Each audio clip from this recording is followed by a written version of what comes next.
What's choppin', squad? Today I wanted to go over a series that I just found out about. So I was looking through official manga sites, and I came across a manga called Orient. I decided to check it out. Little did I know, it is by Ohtaka Shinobu, the creator of Magi. So right away, I figured this is something worth checking out. I dove right into the first chapter. Today I just wanted to go over the first chapter, kind of an introduction to the series. I will be continuing it, and I just wanted to find out if it was worth reading, really.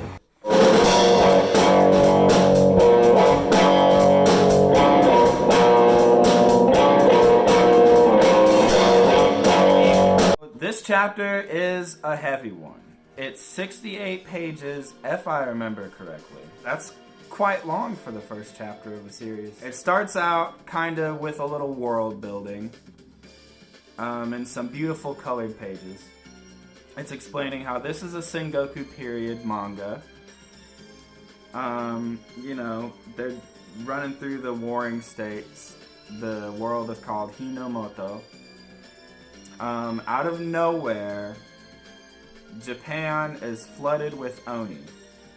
And they kill basically all of, you know, the warring states' generals. And the few that are left that are still on the job trying to kill these demons, save their world, are called Bushi. We jump right over to our two protagonists, seemingly. Their names are Musashi and Kojiro. This is also the name of the first chapter, is Musashi and Kojiro. So, you know, not much else to say there. It's pretty self-explanatory. It's just laying out, these are your dudes. So we start off with them at 10 years old. They're doing some massive sword play. They're having a great time just sparring with each other every day. And Musashi wants to see the scroll that Kojiro's father has tucked away. This scroll details the true history of their world. And you find out that Kojiro's family's ancestors were Bushi. They make a pact together to grow up to slay the Oni and, like, liberate their land. We cut to 5 years later. So now they're 15. The first thing we see is Musashi has grown up to go to minor school. So at this point in the world, the demons, Kishin, Oni, whatever you call them, are celebrated as deities.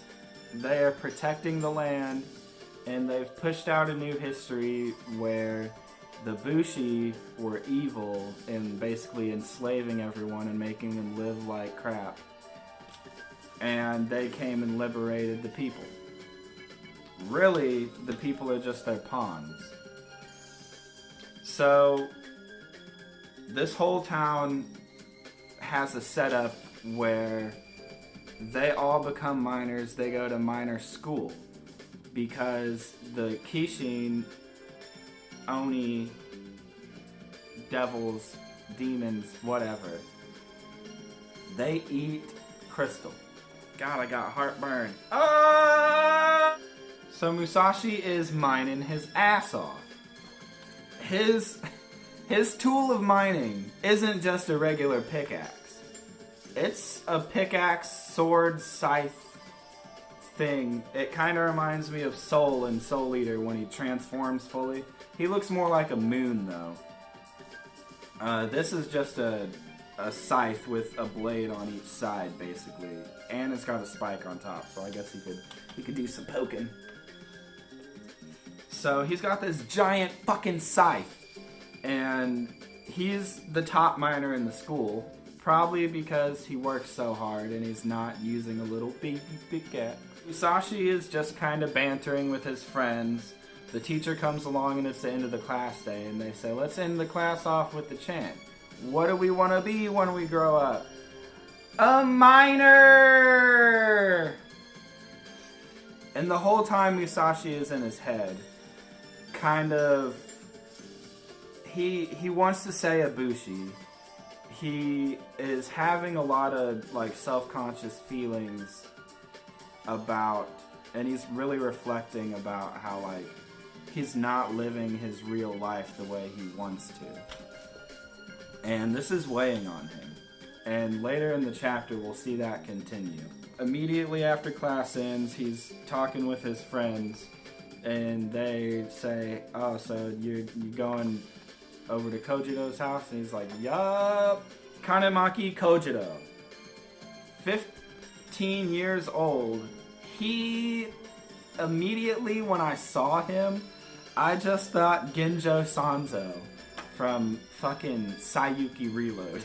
He looks almost just like that guy. But instead of a little gun, he's got a whittle sword. And this sword is small, for real. And that was a comment that Musashi made when they were sparring. He said, your sword is so small. He's not compensating for anything. Totally. So, when Musashi comes in, he says, yo, dude, today is the day. I want to skip town, let's leave and go become Bushi. And Kojiro's like, man, quit playing. Just go home, bro. What do you say in class every day? I want to be a miner. Like, I can't trust you because you're lying. You who pay lip service to deceive everyone around you has no right to talk about dreams. I can't trust you. And then he says, bro, it's okay. I just want you to live an honest life. You can be a miner. That's cool. But, Kojiro kind of being open with Musashi about this really weighs heavy on him the next 2 days. And this 2 days later is the ceremony of graduation. Kiho Tatsuyama Mine Perspective Entrance Ceremony. Long name. This is their graduation. Mu's homies want a MILF Oni. That's what they really think this Oni is gonna be. They think they're benevolent, like, good-mannered, like, they keep envisioning them as people, too, which I find really strange. I don't know why they got that idea. I guess that's what they're pushing out to people. And they worship these Oni, but they never actually see them, because they're tucked away in a building that's like a holy building. Entering the building for the graduation ceremony, and Musashi is so lost in thought, he doesn't realize what he does when they tell him, you don't need any of your possessions. We'll take them. So they take his scythe. And he doesn't realize it until he gets in the building. They enter the building and they see the true forms of the Oni, which is like a two-tailed cat, starfish face, like destruction of death Kirby looking motherfuckers with like shark teeth and their little star mouths. And they're like knocking people in half and eating people. So these kitty demons don't give a fuck. Everybody starts freaking out. And Musashi is like, alright, I knew it. This whole time I knew they were the bad guys. Now I get to kill them. Where'd my scythe go? He didn't realize they took it. So he confronts these, I believe we initially saw 2, but it looks like there's more. Cat demons with a little baby pickaxe, like everyone else uses. He is getting stomped, and he's also stuck in his head. He can't get over the thoughts of regrets from hiding his dreams and his true intentions from his friends this whole time. And he's wondering if it was any more or less fearing rejection from everyone. Because Bushi are demonized because of this history that the Oni have played out whenever they showed up 150 years ago. One of the human subjects of the Kitty Oni are telling Musashi, if you speak what we've taught you at school, you will be rescued. And he says, you idiot, I want to be a Bushi. So then they're like, alright, you're gonna die, honky. Kojiro enters on the spikiest motorcycle I've ever seen, smoking a cigarette, and he comes in with Musashi's scythe. He throws it to him, and I don't know what they're calling a kitetsu. What the fuck did I write? Kitetsu ki? I don't know what the fuck they're calling a kitetsu ki. I'm guessing it's the motorcycle. They didn't specify exactly. He throws the scythe to Musashi, and Musashi's like, alright, it's time to wreck these motherfuckers. He swings the scythe back, and one of the blades gets stuck in the ground, and then everyone's like, you idiot, it's stuck now. Man, this heartburn! What a fool! Turns out the ground is the sheath for his scythe. So the first cat that comes at him regrets it. I don't even know if they have time to regret it. Because he pulls out this move called the Sen Retsuzan Ken. And he basically pulls the scythe out of the ground so fast he does like spirals and just cuts through this motherfucker. And then you get a montage of him continuing to cut through these cats. After killing pretty much all of them, this crazy gangly thing comes out of the ceiling. And everybody's like, oh shit, that's like the boss of the Oni demon, Kishi. Whatever. And they're like, alright, so that's what we gotta kill. So they're able to escape and leave the church.